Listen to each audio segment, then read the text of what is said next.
Hello friends, இன்றைக்கி நம்ம பார்க்க போகிற வீடியோ என்ன அப்படின்னு பார்த்தீங்கன்னா செல்ஃப்கேட் வெப்சைட் இருக்குது. இதில் பார்த்தீங்கன்னா ரொம்ப அட்வான்ஸாக இருக்கும். நிறைய ஆப்ஷன்ஸ் பார்த்தீங்கன்னா கொடுத்துருக்காங்க. ஆல்ரெடி இதை பற்றி பேசிக்காக ஒரு டுட்டோரியல் அப்லோட் பண்ணியிருக்கோம், அது பாருங்கள். இன்றைக்கி பார்த்தீங்கன்னா ஒரு கிஃப்ட்ஸ் மேக் பண்ண போகிறோம். அதாவது லெட்ரு பார்த்தீங்கன்னா அந்த வளைவாக வரும் பார்த்தீங்களா. ஃபியூஷன் 360 இல்லை, அதுக்கப்புறம் வேறு கேட் சாஃப்ட்வேர் இல்லை அப்படின்னு கவலை வேணாம். இதில் பார்த்தீங்கன்னா நீட்டாக பண்ணலாம். திங்கர்கேட் ஒரு பேசிக்கானது அப்படின்னா இது பார்த்தீங்கன்னா ஒரு அட்வான்ஸ் லெவலில் ஒரு அனிமேஷன் கூட நீங்கள் இதில் கிரியேட் பண்ணலாம். அதெல்லாம் அடுத்தடுத்த வீடியோவில் தனித்தனி வீடியோவாக பார்ப்போம். ஃப்ரெண்ட்ஸ், நீங்கள் 3D பிரிண்ட் பிஸ்னஸ் பண்ணுறீங்கன்னா கண்டிப்பாக இந்த வெப்சைட்டை ஒரு டைம் பாருங்கள். இதில் பார்த்தீங்கன்னா நிறையா பார்த்தீங்கன்னா கிஃப்ட்ஸ் பண்ணுறதுக்கான டெம்ப்ளேட், அதுக்கப்புறம் பார்த்தீங்கன்னா ஃப்ளிப் நேம், நீங்கள் நேம் என்ட்ரு பண்ணிங்கன்னா ஆட்டோமேட்டிக்காக பார்த்தீங்கன்னா ஜென்ரேட் பண்ணி தரது, மினியேச்சர் அந்த டிசைன் கற்றுக்கணும் அப்படின்னா ஜிப்ரெஸ்க்கான அந்த கோர்ஸ் எல்லாம் இருக்குது. இன்றைக்கி பார்த்தீங்கன்னா நம்ம அந்த லெட்ரு வளைவாக வர்றது கிஃப்ட்ஸ் செய்வோம் பார்த்தீங்கன்னா 3D பிரிண்ட்டுக்கு. அதுக்கு பார்த்தீங்கன்னா ஒரு பேஸான ஒரு சிலிண்டர் தேவை. ஓகேங்களா, சிலிண்டர் அப்படின்ட்டு கிளிக் பண்ணியாச்சு. சிலிண்டர் கொடுத்த உடனே நம்ம லாஸ்ட்டாக எந்த வேல்யூ கொடுத்து நம்ம வச்சோமோ அந்த இது இருக்கும். அப்படி இருக்காது. நான் உங்களுக்கு எப்படி இருக்குன்னா டிஃபால்ட் வேல்யூ கொடுக்குறேன். புதுசாக ஒரு சிலிண்டர் ஆட் பண்ணிங்கன்னா இந்த மாதிரி தான் இருக்கும். ஓகேங்களா, அதோட பொசிஷன், ரொட்டேட் எல்லாமே பார்த்தீங்கன்னா நீங்கள் கண்ட்ரோல் பண்ணிக்கலாம் ஒன்று. ஓகேங்களா, எனக்கு இதோட திக்கு எவ்வளோ இருக்கணும் அப்படின்னு நான் நினைக்கிறேன் அப்படின்னு பார்த்தீங்கன்னா ஹைட்டு 100 mmலாம் வேணாம், 2 mm இருந்தால் போதும். அது பிரிண்ட் பண்ணுறதுக்கு எவ்வளோ நேரம் எடுத்துக்கணும் நமக்கு தெரியும். 3D பிரிண்ட் வச்சுருக்கோம் உங்களுக்கு. இப்போ அடுத்தது 70 mm கொடுத்துக்கும். இது பார்த்திங்கன்னா பாட்டம் ரேடியஸ் 70, பாட்டம் ரேடியஸ் 70. அது மட்டும் கொடுத்தோம்னா எப்படி ஒரு ஷேப்ஸ் மாறுது அப்படின்ட்டு பாருங்கள். 2 சேம் வேல்யூவாக இருந்தால் தான் கரெக்டாக இருக்கும். இந்த மாதிரி பார்த்திங்கன்னா ஒரு டிஃப்ரெண்ட்டான ஷேப்ஸ் கிடைக்கும். அதனால் டாப் ரேடியஸும் பாட்டம் ரேடியஸும் டிஃப்ரெண்ட்டாக வைங்க. இதில் எல்லாமே நிறையா இது கஸ்டமைஸ் பண்ணுற மாதிரி ஆப்ஷன்ஸ் கொடுத்துருக்காங்க. இப்போ டாப் ரேடியஸ் மாற்றிட்டோன்னா 2 ஈக்குவலாக ஆகிக்கும், ஒரு சிலிண்டர் ஷேப்ஸ் நமக்கு கிடச்சிக்கும். அதுக்கப்புறம் இந்த கட்டு பார்த்திங்கன்னா நிறையா அந்த பாலிகன் ஃபேஸ் நிறையா கம்மியாக இருக்க மாதிரி இருக்குது. அதனால் வெர்டிக்கல் செக்மெண்ட் மட்டும் பார்த்திங்கன்னா நான் கொஞ்சம் கூட்டிக்கிறேன், ஒரு 40 வைக்கிறேன்.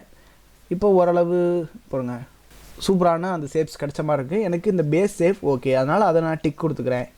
டிக் கொடுத்தாச்சு, இது முடிஞ்சு. அடுத்து பார்த்திங்கன்னா எனக்கு டெக்ஸ்ட்டு தேவை. அதனால் ஜென்ரேட், அதுக்கப்புறம் டெக்ஸ்ட், இந்த மாதிரி செல்ஃப்கேட் அப்படின்ட்டு நேமில் கிடச்சிருக்கும். உங்களுக்கு வேணுங்கிற நேம் இங்கே பார்த்தீங்கன்னா கிளிக் பண்ணி சேஞ்ச் பண்ணிக்கலாம். ரெண்டாவது ஃபாண்ட்டு பார்த்திங்கன்னா உங்களுக்கு வேறு தேவைப்படுது அப்படின்னா வேறு சேஞ்ச் பண்ணிக்கலாம். இதோட சைஸ் பார்த்திங்கன்னா ஸ்டார்டிங்கில் ஒரு மாதிரி இருந்திருக்கலாம். நான் கொஞ்சம் இன்க்ரீஸ் பண்ணிக்கிறேன், வேணும் அப்படின்னா சைஸ் இன்க்ரீஸ் பண்ணிக்கிறேன். 24 எனக்கு ஓகேன்னு தோணுது. அதுக்கப்புறம் இதோட டெப்த்து பார்த்திங்கன்னா ரொம்ப அதிகமாக இருக்க மாதிரி இருக்குது. அதனால் நான் பார்த்திங்கன்னா அதோட ஹைட்டை பார்த்திங்கன்னா குறைச்சிக்கிறேன், அதோட திக்கு.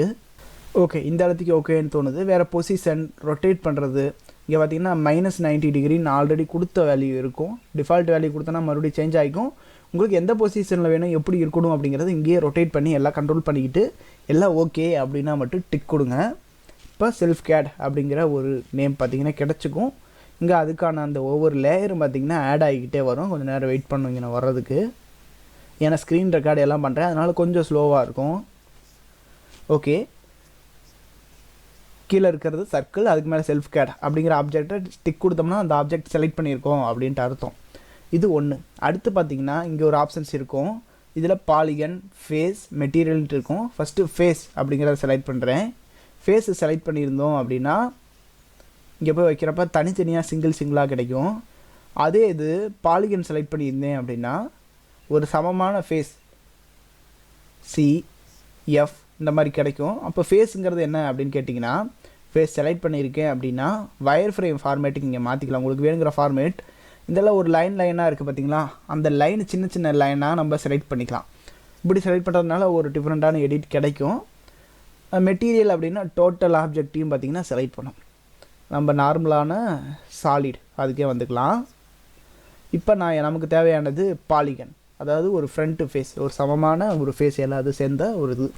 இப்போ செல்ஃப்கேட் அப்படிங்கிறத வளைவாக கொண்டாடணும். அதுக்கு எஸ் செலக்ட் பண்ணுங்கள். செலக்ட் பண்ணோடனே எல்லோ கலராக மாறிக்கும். அடுத்த எல்லாம் ஃப்ரண்ட்டில் இருக்கிறத எல்லாத்தையும் செலக்ட் பண்ணோம். அதுக்கு அடுத்தடுத்து செலக்ட் பண்ணுறதுக்கு முன்னாடி ஷிஃப்ட்டை கிளிக் பண்ணிவிட்டு அடுத்து E, அடுத்து L, அடுத்து F, அடுத்து பார்த்திங்கன்னா C, அடுத்து பார்த்திங்கன்னா A, அடுத்து பார்த்திங்கன்னா D. இப்படி எல்லாமே பார்த்திங்கன்னா நமக்கு தேவையானது அந்த வளைவாக கொண்டாடுறதுக்காக செலக்ட் பண்ணியிருக்கோம். அடுத்து நம்ம என்ன பண்ண போகிறோம் அப்படின்னு பார்த்திங்கன்னா இங்கே டூல் அப்படிங்கிற ஆப்ஷன்ஸ் வந்துக்குங்க. டூலில் பார்த்திங்கன்னா ரிவால்வ் அப்படின்ற ஒரு ஆப்ஷன்ஸ் இருக்கும், அதை கிளிக் பண்ணுங்கள். கிளிக் பண்ணோடனே இந்த மாதிரி பார்த்திங்கன்னா வளைவாக கிடைக்கும். அதாவது எப்படின்னா இங்கே இருக்கிற ஒரு லைனை ஆக்சிஸாக வச்சுக்கிட்டு வளைவு கொண்டாடுது. நமக்கு தேவை பார்த்திங்கன்னா இந்த சைடு தான் கொண்டாடணும். அதுக்குனால இங்கே ரிவால்வ் அரவுண்ட் எட்ஜ் அப்படிங்கிறத கிளிக் பண்ணுங்கள். கொஞ்சம் நல்லா ஜூம் போயிட்டு ரிவால்வ் அரவுண்ட் எட்ஜ் அப்படிங்கிறத கிளிக் பண்ணிவிட்டு இந்த லைன் செலக்ட் பண்ணுறேன். அதாவது இதை பேஸ் பண்ணி வளைவு வரணும் அப்படிங்கிற மாதிரி இங்கே நான் செலக்ட் பண்ணியிருக்கேன்.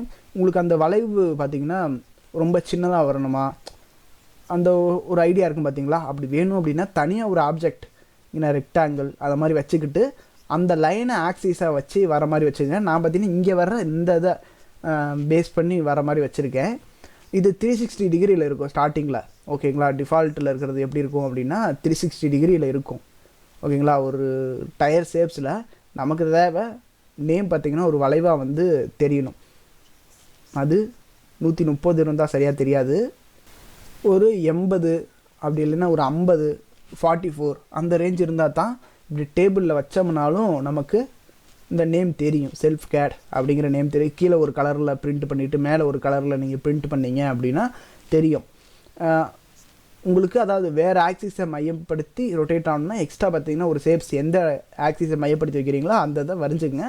அப்படி இல்லைன்னா ஏற்கனவே கீழே இருக்க பேஸை வச்சே நான் செலக்ட் பண்ணியிருக்கேன் இந்த ரிவால்வ் அரவுண்ட் எட்ஜ் அப்படிங்கிற ஆப்ஷன்ஸ். இப்போ நமக்கு தேவையானது கிடச்சிருச்சு ஓகேன்னு தான் நினைக்கிறேன். டிக் கொடுத்துக்கலாம்.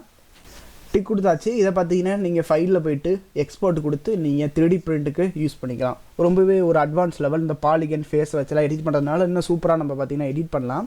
ஃப்ரெண்ட்ஸ், நீங்கள் 3D பிரிண்ட் பிஸ்னஸ் பண்ணுறீங்கன்னா கண்டிப்பாக இந்த வெப்சைட்டை ஒரு டைம் பாருங்கள். இதில் பார்த்தீங்கன்னா நிறையா பார்த்தீங்கன்னா கிஃப்ட்ஸ் பண்ணுறதுக்கான டெம்ப்ளேட், அதுக்கப்புறம் பார்த்தீங்கன்னா ஃப்ளிப் நேம் நீங்கள் நேம் என்ட்ரு பண்ணிங்கன்னா ஆட்டோமேட்டிக்காக பார்த்தீங்கன்னா ஜென்ரேட் பண்ணி தரது, மினியேச்சர் அந்த டிசைன் கற்றுக்கணும் அப்படின்னா ஜிப்ரெஸ்க்கான அந்த கோர்ஸ் எல்லாம் இருக்குது. தனித்தனியாகவே இருக்குது, ஃபுல் கோர்ஸாகவும் இருக்குது. ஃபுல் கோர்ஸ் வாங்கிக்கிட்டீங்க அப்படின்னா இதில் இருக்கிற எல்லா டெம்ப்ளேட் பார்த்தீங்கன்னா நீங்கள் யூஸ் பண்ணிக்கலாம். அதுவும் இல்லாமல் இன்னும் நான் அப்டேட் பண்ணுவேன் பார்த்தீங்களா, அந்த டெம்ப்ளேட் வீடியோஸ் எல்லாமே நீங்கள் பார்த்துக்கலாம். இல்லை எனக்கு ஒரு எல்லாம் தெரியும், ஒரு சிலர் மட்டும்தான் தேவை, ஃபிளிப் நேம் மட்டும் தான் தேவை அப்படின்னா அதில் நேம் என்ட்ரு பண்ணி மாற்றிக்கலாம். அதுக்கப்புறம் ஹார்ட் சைட் மூலம் நீங்கள் ஈஸியாகவே கிரியேட் பண்ணிக்கலாம். இந்த வெப்சைட்டை ஒரு டைம் பாருங்கள், வேணும் அப்படின்னா வாங்கி. ஓகேங்களா? ஓகே ஃப்ரெண்ட்ஸ், பாய், தேங்க்யூ.